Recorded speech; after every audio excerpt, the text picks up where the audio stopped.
ازاي حد يختفي من بار ومفيش باب يخرج منه؟ دي مش قصة رعب، دي حصلت بجد. في سنة 2006 براين شافر كان شاب عنده 27 سنة، طالب في كلية الطب في أوهايو. في يوم 1 إبريل خرج مع أصحابه يحتفل ببداية أجازة الربيع. بالليل دخلوا بار اسمه ذا أوجلي تونا سالونا. الكاميرا سجلت براين وهو داخل البار الساعة 1:15 بعد نص الليل. بس الغريب بقى، مفيش أي كاميرا سجلته وهو خارج.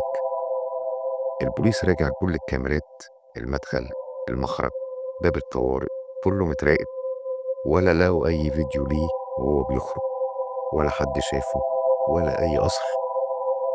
كأن الأرض فتحت وبلعته.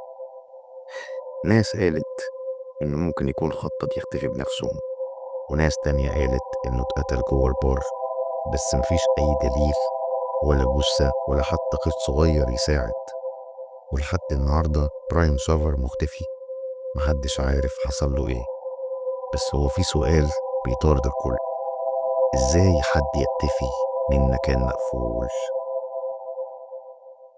لو عندك تفسير للاختفاء الغريب ده، اكتب رأيك في الكومنتات، ومتنساش تشترك في القناة عشان نكمل قصص رعب حقيقية زي دي.